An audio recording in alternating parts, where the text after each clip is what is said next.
Jelas poinnya saya itu dijelaskan. Pak Angon indikasi Pak, terindikasi gimana sih Bapak ini? Bisa dijelaskan Ya, terindikasi Pak berangkatnya dari ayat mana?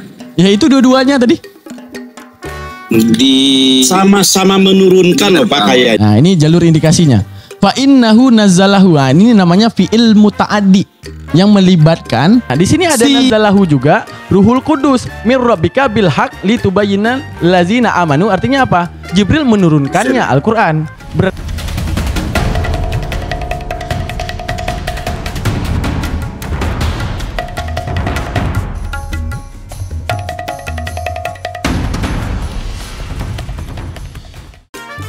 Oke, assalamualaikum warahmatullahi taala wabarakatuh. Kembali lagi di Almantik Reaction.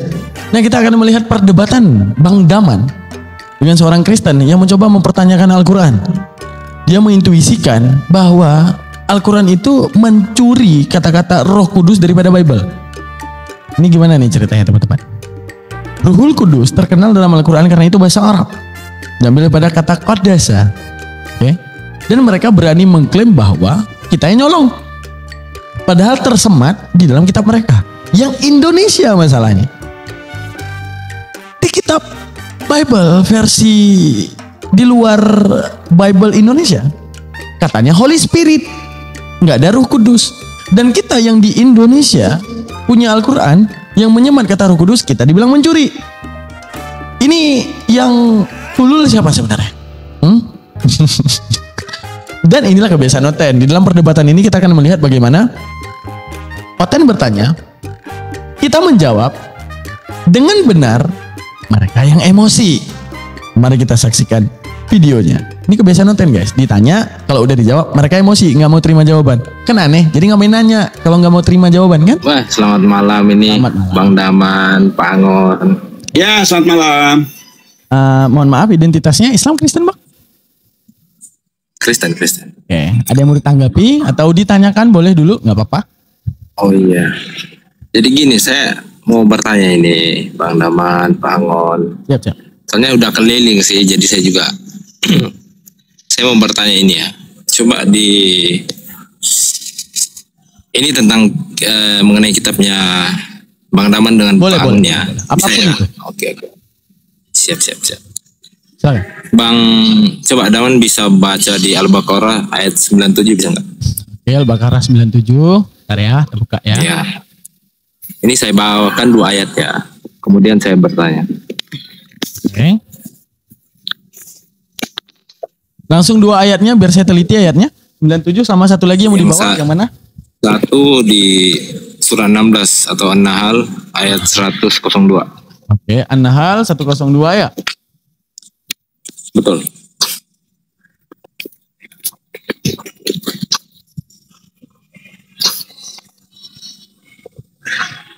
Oke. Yang satu di mana tadi kan? An-Nahl 102, yang satu lagi? Al-Baqarah 97. Iya.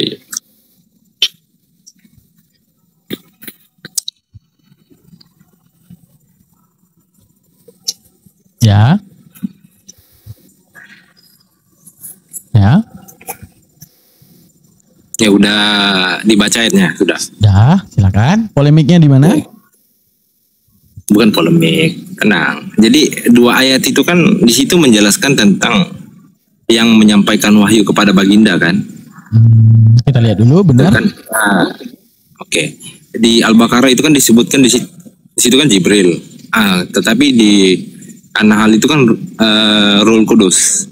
Pertanyaan saya, yang menyampaikan wahyu ini sebenarnya yang mana di antara kedua ini? Gelar dari Jibril Ruhul Kudus, Abang. Ruhul Kudus. Berarti menurut Daman Ruhul Kudus itu Jibril? Iya, gelarnya. Ya, di mana Ruhul Kudus, Ruhul Amin itu gelar daripada Jibril. Ya, oke. Kalau gitu pertanyaan saya, di mana Allah menjelaskan Ruhul Kudus itu adalah Jibril? Silakan. Banyak Ruhul Kudus yang diartikan Jibril, ada Jibril yang diartikan Ruhul Kudus. Boleh dilihat di dalam Al-Quran. Atau tanya ke muslim lain kalau nggak percaya. Benar nggak Ruhul yang dinamakan Ruh? Karena mungkin saya nipu nih. Kalau seandainya semua muslim udah sepakat seperti itu, nggak mungkin nipu dong. Kan gitu. Jadi ibaratnya gini, kalau keimanan itu hanya datang daripada saya, berarti saya harus dipertanyakan. Tapi kalau datang dari banyak orang, berarti validasi, berarti internal Islam meyakini itu. Mungkin dalam penjabaran Bapak, Iya. Gabriel dan Ruhul Kudus beda dalam keyakinan Bapak. Dalam keyakinan kami mengenal ada yang namanya ismon, nama, ada yang namanya lakap. Arti lakap itu apa namanya tuh? Lakap itu apa ya? Gelar. Ada yang terakhir itu kunyah, pembangsaan. Itu dalam ilmu bahasa Arab. Jadi Ruhul Kudus adalah Jibril, bukan berarti dua sosok, bukan. Jibril punya yang namanya gelar yaitu Ruhul Kudus. Oke? Artinya Ruh Kudus yang tidak mungkin kepada apa namanya tuh kebohongan yang dia datangkan kepada Nabi Muhammad, makanya digelari dengan Ruhul Kudus. Juga gelar daripada Jibril adalah Ruhul Amin. Seperti Nabi Muhammad digelari dengan Syafiullah, digelari Musa dengan Kalimullah, digelari Nabi Muhammad dengan Habibullah, digelari Nabi apa namanya itu, dah banyak Nabi dengan segala gelarnya. Ruhullah kepada Nabi Isa, udah gitu. Iya, enggak, maksud saya oke lah saya terima, tapi di mana Allah menjelaskan Ruhul Kudus itu Jibril? Indikasi tahu nggak? Setiap yang Abang tahu indikasi ya? Tahu indikasi itu adalah mafhum akhar. Arti mafhum akhar, pemikiran yang lain setelah kemudian kita membaca satu narasi. Itu indikasi. Contoh seperti Anda melihat ada sendal di luar rumah menunjukkan ada orang di dalam. Yang Anda lihat sendal ya ada orang, yang Anda paham bahwa ada orang di dalam. Sama juga segala indikasi Al-Quran saat menyatakan Ruhul Kudus di situ mengindikasikan Jibril. Dan setiap yang mengindikasikan Jibril maka itu memasuki lakapnya Ruhul Kudus dari jalur indikasi, Bang. Ataupun sabek lauhik kalam dalam bahasa Arab. Gitu, Bang.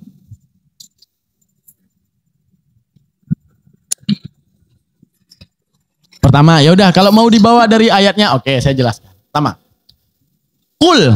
Di situ ada kata-kata perintah, katakanlah hai Muhammad, siapa yang menjadi musuh Jibril? Karena jelas-jelas disebutkan Jibril. Padahal dialah yang menurunkan Al-Qur'an, oke? Di situ ada kata-kata dialah yang menurunkan Al-Qur'an, artinya penyampai daripada Al-Qur'an. Dari mana kita tahu dia sebagai penyampai? Di situ ada kata nazzalahu. Oke, saya jelaskan. Semoga Bapak paham ya. Ini materinya memang berat karena untuk orang muslim. Tapi saya mencoba untuk memahamkan Bapak. Bismillah. Oke, tunggu. Tunggu, ini yang mana? Tunggu, Pak. Ini datanya hilang. Sabar. Saya coba pahamkan Bapak. Sabar. Karena kami dididik untuk tahu bahasa asli, Pak. Karena yang namanya terjemahan itu hanya untuk memudahkan untuk tahu. Tapi apakah itu adalah hakikat dari Al-Quran? Bukan. Karena hakikat daripada Al-Quran bukan terjemahannya. Mana dia kok lari-lari ini? Bentar Pak ya. Ini kok nggak bisa nampak ini? Sabar Pak. Chrome-nya nggak bisa nampak. Bentar Pak. Ini. Oh ini dia. Ini dia Pak. Dah. Gini Pak. Pertama, Qul kata perintah. Satu. Yang kedua ada li Jibril. Nah ini jalur indikasinya. Fa innahu nazzalahu. Ini namanya fi'il muta'addi yang melibatkan si adanya pelaku, adanya pekerjaan yang dilakukan, adanya korban ataupun bekasan daripada pekerjaan. Maka di sini akan terpaham bahwa Jibril penyampainya, Nabi Muhammad receivernya, Allah sumbernya. Ada yang namanya fa'il, ada yang namanya maf'ul. Berat kan? Oke. Berarti di sini nazzalahu ini terpaham bahwa Jibril ini penyampai terhadap Nabi Muhammad, Jibril. Sekarang itu ayat Jibril. Al-An'am. Oke. Nah, di sini ada nazzalahu juga Ruhul Kudus mir rabbika bil haq litubayyinal ladzina amanu. Artinya apa? Jibril menurunkannya Al-Qur'an. Berarti kan sama-sama menurunkan. Di situ enggak ada Jibril. Iya, gini. Kan? Gini. Ruhul Kudus menurunkan Al-Qur'an dan di sini ada Jibril menurunkan Al-Qur'an. Untuk menunjukkan apa? Bahwa Jibril adalah merupakan lakap daripada Ruhul Kudus. Kebalik. Bahwa Ruhul Kudus merupakan gelar daripada Jibril karena sama-sama menurunkan Al-Quran. Bukan sosok yang berbeda. Sama seperti saya sebutkan gini. Saya dipanggil dengan si bebek. Kenapa saya si bebek? Saya banyak ngomong. Nah itu gelar. Oke. Disebutkan si Daman bermain bola dengan si bebek bermain bola. Apakah dua oknum? Tidak. Tetaplah satu oknum. Satu memanggil dengan gelar. Satu memanggil dengan nama. Sama juga memanggil dengan nama malaikat yaitu Jibril. Sama juga dengan memanggil lakap ataupun satu lagi tadi? Julukan daripada Jibril ataupun gelar. Seperti itu, Pak. Ya, di mana? Jelas poinnya saya itu. Dijelaskan. Pak Angon bisa Indikasi dijelaskan? Pak, terindikasi gimana sih Bapak ini? Bisa dijelaskan Ya, Pak terindikasi Angon? berangkatnya dari ayat mana? Ya itu dua-duanya tadi. Di Sama-sama menurunkan Benar, loh Pak Pak. kayaknya di sini ayat ini. di Oh, Anda nggak? Anhal enggak? Gini Pak, Bangun, gini di Pak. Anhal, Gini, Pak. sebentar. Kita nggak usah ke Al-Quran, kita ke Ya, saya aku aja. dulu lah. Saya bilang, Bang Daman dijuluki si toke. Oke, saya bilang, Bang Daman main bola. Oke, sama orang ngomong, si toke lagi main bola. Beda orang apa sama? Ya, Silakan, kita Pak. lihat dulu apakah dia itu ada dijelaskan bahwa si Toke dengan si Iya, itu maksudnya sama. udah orang udah paham siapa si toke. Sama seperti orang Islam udah tahu Oke. siapa Jibril, udah tahu gelarnya apa. Roh Kudus. Oke. Nah, Oke, udah tahu dari mana kalau Oke. Oke, Saya tahu ngomong dari- nih kepada Oke, Pak tahu. Aladin, saya ngomong nih. Saya ngomong. Pak Angon ngomong. Si Toke lagi main bola. Oke, atau si Daman lagi main bola. Beda orang atau sama orang? Oke, si Familiar. Pak Angon tahu mana si Toke itu adalah Daman? Ya karena Tahu dari mana? Kesepakatan orang udah tahu teman-teman Oke, Pak Angon. Ini oke. saya contoh nih. Di mana- Circle-nya oke, di mana saya, kesepakatan? temennya saya Di mana ada saya gini. Bang Daman. Circle-nya saya Iya, ada Bang saya Daman. ikuti analoginya, saya ikuti. Iya. Jadi di mana Allah Iya, Pak, mengatakan sabar. Jibril itu Roh Kudus. Ada saya, ada Pak Angon, ada si Andi, ada si Bu Lima, ada ini, ada itu. Adalah temennya, kami 10 orang. Semuanya udah tahu si Toke Daman.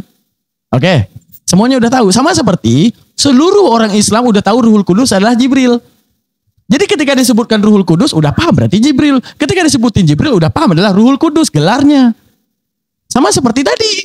Ketika semua udah sepakat, siapa gelar daripada Daman? Toke. Jadi saatnya dikatakan, si Toke main bola. Orang paham untuk Daman. Si Daman main bola, udah paham berarti si Toke. Gitu Pak. Bisa dipahami? Oke, saya ikuti. Nah. Jadi Pak Angon tahu di mana si Toke itu adalah Daman. Kan udah Dia dibilang. tahu dari Udah mana? lanjut Pak Angon. Ini udah urusan sama Pak Angon dah. Lanjut. Oke, Maaf silakan. Pak, mungkin seperti tadi yang dijelaskan Pak Daman, kalau kami ini kalau udah ternyata dijelaskan oleh 1, 2, 3, kemudian kami udah mafhum, ya udah kami terima itu. Nah, Bapak kan orang yang mungkin sebagai orang di luar kami, saya mempertanyakan. Tetapi tentunya Bapak harus masuk ke dalam pemahaman-pemahaman Al-Quran. Gitu loh.